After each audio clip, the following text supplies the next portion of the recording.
E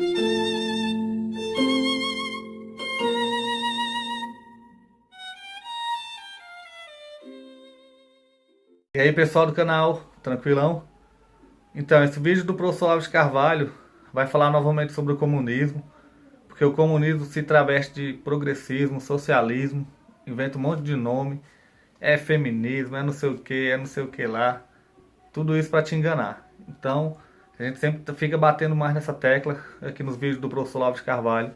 A gente fala sempre sobre a nova ordem mundial, sobre o poder global, governo global e o comunismo e o Foro de São Paulo. É o que a gente tenta sempre colocar aqui para vocês ficarem mais inteirados e ficarem espertos aí com as armadilhas do comunismo, tranquilo? Então é isso aí, fiquem com o vídeo, se inscrevam no nosso canal, confira se estão inscritos aqui no canal, compartilhe, comente, indique nosso canal para os seus amigos, familiares e também indique o canal do professor Olavo de Carvalho. Quem quiser nos seguir nas redes sociais está aí na descrição do vídeo. E quem quiser ajudar, apoiar ou participar da nossa vaquinha também está na descrição do vídeo. Tamo junto, sempre por um Brasil melhor, com Deus, pátria, família e liberdade. Valeu! O movimento comunista pode lançar qualquer bandeira que interesse ao aumento do seu poder. Isso aí pode ser, por exemplo, o livre comércio. Karl Marx sempre defendeu o livre comércio, porque se não tem livre comércio, meu filho, o intercâmbio internacional é frouxo, e daí nós não podemos exportar a revolução para parte alguma. Você precisa, naturalmente, vamos dizer, da livre entrada de revolucionários em todas as nações. Se não há livre comércio, fecha a fronteira, agora como é que nós vamos fazer para botar os agitadores lá dentro? Então, hoje em dia você vê o pessoal achando que a coisa mais antagônica ao comunismo é o livre comércio. Por quê? Vão pelo conceito abstrato. Nem estudaram Karl Marx, nem Lenin, nem coisa nenhuma. Quer dizer, esse pessoal pensa de uma maneira simplória, que é para um comunista ler aquilo e dar risada. Pelo menos um comunista profissional mesmo, as antigas. Então, você só vai reconhecer a presença da ação comunista pela via organizacional, não é pelo discurso ideológico, não é pelas bandeiras levantadas. Por exemplo, o comunismo pode ser internacionalista ou antinacionalista em certos momentos, como foi na Primeira Guerra, e em outros lugares ele pode promover o nacionalismo. Então, por exemplo, como fez na África ou como faz na América Latina, porque descobriu que os interesses nacionais têm um potencial anti-imperialista ou anti-americano, então é preciso explorá-lo. Mais ainda, uma coisa é luta de classes, outra coisa é a luta entre potências. Não há medida comum entre essas duas coisas. Ora, você diz, nós queremos derrubar a burguesia, mas no momento existe um outro treco que chama o imperialismo americano. Então, nós estamos lutando contra a burguesia americana? Não pode ser, porque nós precisamos dela para sustentar o Partido Comunista. Foi a instrução que Stalin deu aos agentes comunistas nos Estados Unidos. Esqueçam o proletariado, cultivem os burgueses e o beautiful people das artes e espetáculos, porque esses vão dar dinheiro para sustentar o movimento. Então, não é a burguesia americana que está combatendo, é o Estado americano e a civilização americana, isso que está combatendo, mas sem tocar nas grandes fortunas. Você vê como isso pode ser enormemente complicado? Então isso quer dizer que um discurso anti-burguês nos Estados Unidos só servia para enganar trouxa, aqueles imigrantinhos italianos que tinham chegado na véspera. Esse ainda acreditavam nisso, mas o pessoal que estava atuando efetivamente no Partido Comunista, os revolucionários profissionais, nem tocavam na burguesia. Ao contrário, tinham as melhores relações, como tem até hoje. Você vê que se não fosse a grande burguesia americana, a esquerda latino-americana já teria acabado há muito tempo. Se não fosse Fundação Ford, Fundação Rockefeller, Fundação MacArthur, George Soros, Zuckerberg, etc., o pessoal da Microsoft, já teria acabado. Então, num determinado país, o movimento comunista pode estar seguindo, vamos dizer, o discurso ideológico clássico da destruição da burguesia e do poder proletário. Em outro lugar, vai ter que fazer uma coisa completamente diferente. E as pessoas olharão, vamos dizer, o amador, não reconhece a unidade disto. Por quê? Porque ele está procurando uma unidade ideológica e publicitária, de uma linguagem publicitária. Isso não existe. Estão entendendo a monstruosidade do erro que essas pessoas fazem a estudar o comunismo? Então, não há unidade ideológica, não há unidade de discurso, não há unidade sequer de objetivos. Só há uma unidade, a unidade do comando. E se perguntar de onde veio o comando do movimento comunista internacional hoje, vem de onde sempre vem da KGB. E estreita associação com o serviço secreto chinês. É tudo uma obra de serviço secreto. Você vê que serviço secreto, no Ocidente, ele basicamente consiste de coleta de informações essenciais para a segurança nacional. Não é isso? Mas o serviço secreto no mundo comunista ele não é isso. O serviço secreto é tudo. Ele dirige a educação, ele dirige as publicações, ele dirige as normas morais, ele dirige a literatura e as artes. Tudo isso estava e está sob a administração da KGB, que hoje chama FSB, até hoje. Então isso quer dizer, é muito difícil você dizer quem está no comando. Você procura um grande líder. Você não vai ver grande líder algum, meu filho. O grande líder não manda nada comparado com a KGB. Gorbachev, quando estava lá, comparado com a KGB, não era nada. Tá certo? E Yeltsin também não. Então, veja, com todas as transformações que a Rússia passou, quem terminou na chefia? O chefe da KGB. Como não poderia deixar de ser? E vai continuar sendo sempre assim. Não há a menor possibilidade de a Rússia se transformar numa democracia. Nem a China. Eles estão comprometidos com isso, eles só sabem fazer isto. Agora, por exemplo, qual o objetivo chinês no Brasil? Implantar a sociedade sem classes? Ora, você está brincando comigo? O chinês está lá para comprar tudo a preço de banana. E promover o quê? O capitalismo chinês. Que é o quê? Que é dependente do governo chinês. Você sabe quem é o maior investidor na China? O exército chinês. Então isso quer dizer que a ocupação econômica através das fibras chinesas já é ocupação militar virtual. E o empresário brasileiro, sempre pessoas tão sábias, né? No Brasil, se ele receber um dinheiro do pai, ele já acha que ele é Albert Einstein, né? Eles os chineses mudaram, eles não são mais comunistas, eles só querem fazer negócios. É assim que os caras pensam, meu Deus do céu. Porque não entendem, vamos dizer, a complexidade, a diversidade de situações, ou como dizia Trotsky, desenvolvimento desigual e combinado.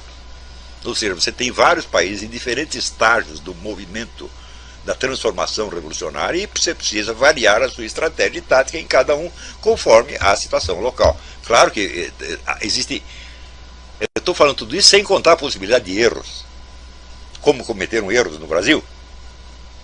Não é isso? Quando aqueles que apostaram na guerrilha, eles não sabiam que eles só iam servir para uma coisa. Servir de garotos propaganda, depois de mortos, servir de garoto propaganda para outra facção do partido, a facção gramsciana, que foi pela aliança com a burguesia nacional, tomaram o PMDB, o antigo MDB, tá certo? E através do processo eleitoral foram subindo e acabaram dominando tudo. Então, os guerrilheiros serviram para isso, o que mostra que a guerrilha não era uma estratégia. A guerrilha era apenas, vamos dizer, uma tática errada que servia à estratégia contrária. Então, as guerrilhas foram um erro, evidentemente. Porque mártires haveria de qualquer jeito. Aliás, seria até melhor se não fossem guerrilheiros. Se o governo começasse a matar apenas militantes operários, desarmados, a propaganda funcionaria até muito melhor. Não é isso? Ou então estudantes, né? É como assim, a morte daquele rapaz Edson, não sei o quê, né?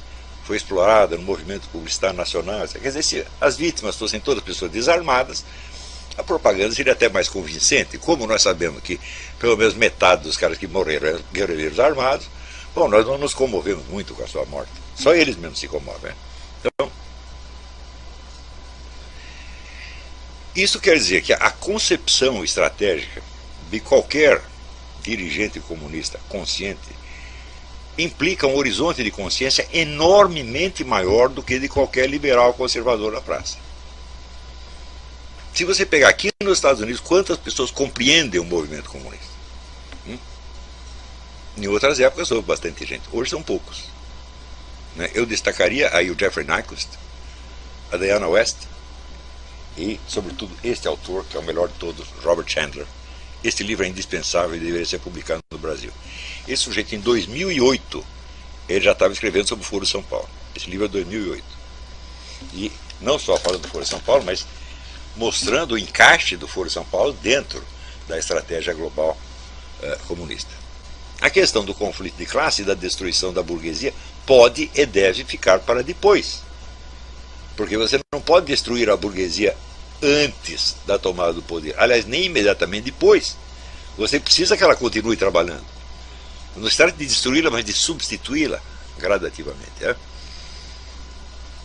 Então, mesmo que não mude o sistema pode continuar capitalista durante muito tempo. O que importa são os agentes que estão lá.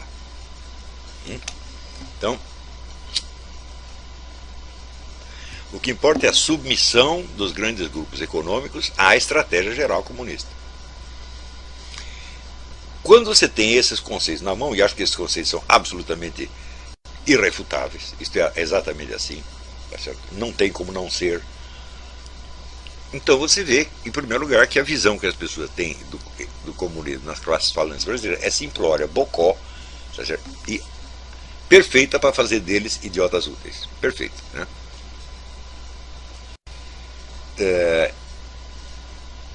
Em segundo lugar, você acaba vendo que a influência do movimento comunista, tá certo, na política brasileira é imensamente maior do que você pode imaginar. Né? Porque qual é a tradição dominante nesta política? Né? É a tradição getulista, trabalhista getulista, do Estado assistencial. E esta política serve, obviamente, aos interesses do movimento comunista, que sempre a apoiou. Não é isso? E se você perguntar, o outro lado esteve no poder durante quanto tempo? Esteve durante os 7 meses do governo Jânio Quadros. E só. Né? Depois esteve algum tempo com o Collor. Não é isso? Você vê a facilidade com que o país se livrou desses dois governantes, basta para você medir a força da influência comunista. Não é isso? Isso quer dizer, o comunismo domina o cenário político nacional há décadas. Ao ponto de que, quando veio um governo militar prometendo eliminar o comunismo, o que ele fez? Seguiu as mesmas políticas estatistas e assistencialistas do Partido Comunista, porque a imaginação dos caras não vai além disso. E, mais ainda, por que os militares não fizeram, na verdade, nenhuma propaganda anticomunista? Tem inibição mental. É aquela ideia, não vamos falar porque isto vai dar força ao inimigo. Então é política do avestruz. Você acha que você não falando do adversário, ele não vai adquirir força. Então você mesmo se coloca dentro da espiral do silêncio e acha que com isso você está negando publicidade ao inimigo. Como se o inimigo estivesse louco para obter publicidade. O movimento comunista tem outra característica que é permanente nele. Ele sempre tem 2 andares, ele tem uma fachada pública e tem uma fachada clandestina, mesmo onde o partido está legalizado. E o comando está sempre e necessariamente na parte clandestina. Então isso quer dizer que se você tiver líderes comunistas de alta projeção, eles não estão no comando. O comando está sempre embaixo, dentro da própria União Soviética. Quando você vê políticos soviéticos brilhando, etc., bom, das duas, ou é o homem da KGB, ou ele não anda nada. E, se for homem da KGB, como o Putin, ele manda não pelas suas ações públicas, mas por ações clandestinas. Por exemplo, mandar matar os adversários.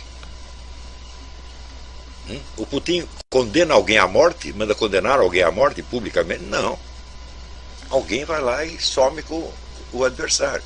Então, o poder do Putin se baseia fundamentalmente em métodos de ação clandestina que são da KGB. E não na política normal, política eleitoral, legislativa, etc, etc, etc.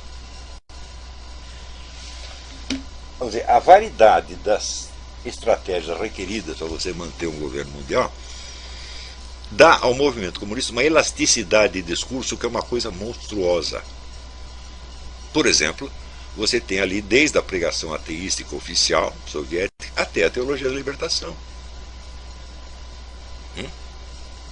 Ora, você imagina o que é este movimento quando ele entra num país como o Brasil, com uma classe dominante, uma classe intelectual formada do jeito que eu expliquei na última aula.